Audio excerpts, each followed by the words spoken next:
اعوذ باللہ من الشیطان الرجیم بسم اللہ الرحمن الرحیم۔ السلام علیکم دوستو،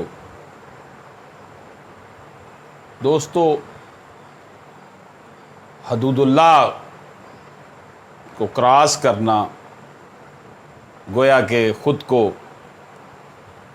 ہلاکت میں ڈالنا ہے۔ بہت عرصے سے میں تگ و تاز کر رہا ہوں خواتین کے وراثتی حقوق کے حوالے سے۔ اس حوالے سے ایک اسپیشل ایڈیشن لاہور کے ایک بہت بڑے اشاعتی ادارے اعظم گروپ نے بھی میرا جو ہے وہ پبلش کیا ہے۔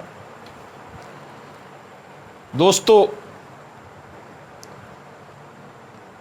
خواتین کو وراثتی حقوق سے جو محروم کیا جا رہا ہے، اس حوالے سے میری آبزرویشنز جو ہیں، میں آبزرویشنز دے رہا ہوں، ریکمنڈیشن نہیں دے رہا۔ قومی اسمبلی کی جانب سے پاس کردہ خواتین کو جائیداد سے محروم کیے جانے والے جو قوانین ہیں کہ خواتین کو جو قومی اسمبلی سے قوانین پاس کیے جا رہے ہیں کہ خواتین کو جائیداد سے محروم نہ ہوں، لیکن وہ اس حوالے سے مسائل حل نہیں ہو رہے۔ ہبہ اور تملیک کے نام پر بیٹیوں کو وراثت سے محروم کرنا عام ہو چکا ہے۔ خواتین کو وراثت سے محروم اس معاشرے میں کیا جا رہا ہے جو معاشرہ ماں کے قدموں تلے جنت کے حکم کو ماننے کا دعوے دار ہے۔ خواتین کو وراثتی جائیداد سے محروم کیے جانے کی وجہ سے ان کی اولاد کو بھی بدترین معاشی استحصال کا سامنا کرنا پڑتا ہے۔ بیٹیوں بہنوں کی جانب سے وراثتی جائیداد میں حصہ طلب کیے جانے پر والدین اور بھائی بیٹیوں اور بہنوں سے قطع تعلق اختیار کرنے کی دھمکیوں پر اتر آتے ہیں۔ اسلام آباد کے رہائشی ارب پتی کاروباری شخصیت نے اپنی بیٹیوں کو اپنی زندگی میں ہی اپنی جائیداد سے محروم کر رکھا ہے اور تمام جائیداد اپنے بیٹوں کے نام لگوا دی ہے۔ لاہور میں مقیم ایک خاتون شگفتہ بانو اپنے بھائیوں سے وراثتی جائیداد کے حصول کے لیے جنگ لڑ رہی ہے۔ بھائی اسے تشدد کا نشانہ بنا چکے ہیں۔ اسی طرح اسلام آباد میں مقیم ہماری ایک بہن محترمہ زاہدہ سلیم کا تعلق بھی ایک ایسی فیملی سے ہے جس میں بیٹیوں کو جائیداد میں سے کچھ نہیں دیا گیا بلکہ سب کچھ بیٹوں کے نام لگا دیا گیا ہے، اور ایسا باپ نے کیا ہے۔ اسی طرح دوستو،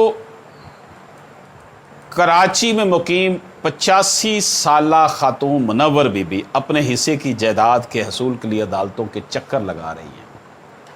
عدالتی نظام خواتین کو حق وراثت ادا دینے میں فعال کردار کیوں نہیں ادا کر رہا؟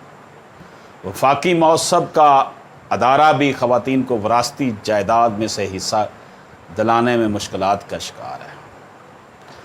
بہت زیادہ خواتین مجھ سے رابطہ کرتی ہیں کہ انہیں وراثت میں سے حصہ نہیں دیا گیا اور حصہ لینے کے لیے عدالت میں آنے کے لیے وسائل نہیں ہیں۔